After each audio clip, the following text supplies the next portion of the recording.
Hi everybody, I'm Captain Floofers, and welcome back to the Archipelago Solo Multiworld Randomizer Challenge.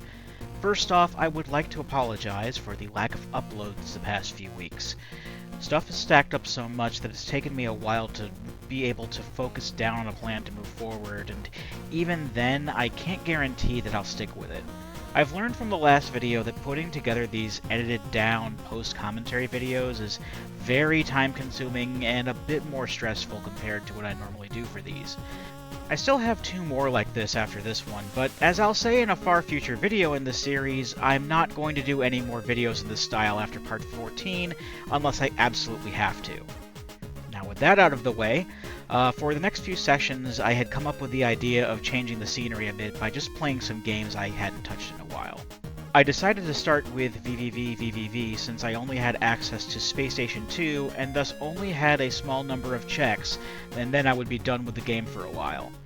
The game starts my session inside the ship, and the first plan of the session involved scouring the hub area for whatever trinkets are still available to me. Based on a game map I had available and some notes I took prior to the session, there were only 2 checks I had access to before I went into the space station area. It took me a bit to get my bearings and 100% confirm which trinkets on my list were the ones I had access to, but my first one was actually right near the start point. After exiting the ship and flipping around to the top of the ship, there is a passageway straight to the left that I hadn't gone to the first time I played. The passageway is lined with spikes and contains some platforming, so it does take me a few tries. Unfortunately, the check is only a guard spec for Pokemon Emerald, so it's not important, and I have to platform back out on top of that. Using a nearby teleport, I make my way to the area right outside Space Station 2, but before going inside, I walk along the outside and into a narrow passageway to the far left. This takes me to a large semi-secret room containing an elephant, which I will not be showing on screen so as to not make photosensitive viewers uncomfortable, and another small tunnel leading to the lift key for Pokemon Red, which is much more important than the last check. I head back out and into Space Station 2, and from here it's mostly flip-based platforming challenges. Unfortunately, there really isn't much to say about them other than I made my way to the next screen while avoiding spikes and obstacles. Early on, I almost did miss the first check that was available to me by taking the wrong path and the high road is low, and it takes me a bit to correct this. Normally, while it is possible to do so, you're not really meant to go back once you've moved forward, so it's a bit tough to get back through the spikes since you can't go back underneath the platforms. It doesn't help much that the checkpoint I hit is 2 screens back, so I have to do a bit of platforming before even getting back to where I was. I do get back, though, and pick up the computer map for the nuclear plant in Doom. The check and Clarion Call gave me a power star, and after making some more progress, we make it to the check that everyone was waiting for, doing things the hard way, aka Veni Vidi Vici. For the uninitiated, this is considered by most to be the hardest trinket in the game to collect. It's located behind a small pixel of a wall that you can't step over, and since there's no jumping in this game, you have to flip and navigate 6 screens worth of narrow spike-lined corridors, complete with branching dead ends. Then, once you hit a disappearing platform at the top, you have to make it all the way back down. If you do end up making it through all that, you then have to make sure that you land on the trinket near the end, or at least right near it, because it is possible to accidentally land on the wrong side of the little wall, nullifying all the progress you made. Ask me how I know. All in all, it took me just shy of a half an hour to finally collect the trinket, which turned out to be just a heart piece for Ocarina of Time. Go figure.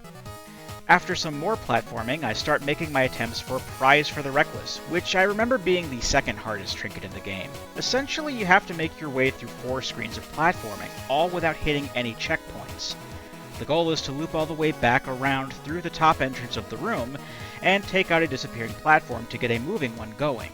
You then hit the nearby spikes intentionally to respawn at the checkpoint you made near the right entrance, so that you can use the moving platform to reach the trinket. However, if you do hit any of the other checkpoints along the way, you will respawn in another room, and thus upon re-entering the first room, the platforms will have been reset. This one ends up taking me about 15 minutes, but it's all for a Doom ammo pickup. Right afterwards, I make my way to the end and rescue Professor Vitellary, bringing me one step closer to the end of this game. And to those who are more familiar with VVV, yes, there is normally another trinket that I can get in that area. However, that check was associated with Super Mario World, so it has since been taken out of the check pool. I had been dreading returning to Ocarina of Time since there were some checks available that I really didn't want to deal with. But I was feeling pretty good about it since I had just accomplished getting the doing things the hard way trinket, so I could get through all of these with some patience. The first thing I dealt with was completing the Dompe race in less than a minute. I'm pretty sure that this was the first session of Ocarina that I had done after fixing my issues with the controls, so that was a bit of a confidence boost. My first attempt was a second too slow, but the next one I ensured victory by employing the warp song glitch. This is basically just playing a warp song during the race, after which a text box will pop up stating that you can't warp from here. But while the text box is up, the timer doesn't progress, so this is something I use to cut a few seconds off the time when I'm doing randos. I think this works in the 3DS version too. Either way, I don't get anything good out of it. I then head up to Goron City and use the Silver Gauntlets in the Boulder Maze to access the final chest, which contains the computer map for the Unholy Cathedral in Doom. The tracker was telling me that the Bolero of Fire trek was available, so my next destination was Death Mountain Crater. Realizing I still don't have the hookshot, it takes me a while to figure out why the tracker was showing green, since I had thought that the Goron tunic I found in Link's Awakening was just all that I needed somehow. As it turns out, it's actually the hover boots that allow me to access the check, and since all of the songs in the games are merely randomized amongst each other, it's going to be important no matter what. In this case, it's the Minuet of Forest, which gives me access to another song-based check in the Sacred Forest Meadow. Before heading there, however, I decide to take care of what I can in the Fire Temple.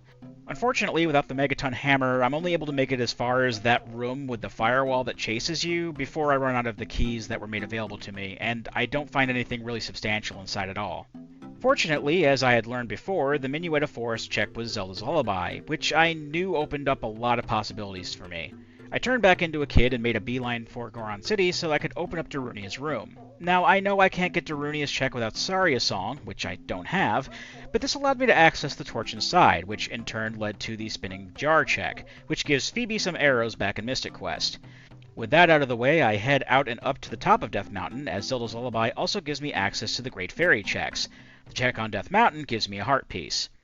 I head to Zora's River from there, as the Lullaby will also give me access to Zora's Domain. As I made a point to check and double-check Gossip Stones for hints, I learned that the fire arrows are located on the ledge outside the Desert Palace and Link to the Past.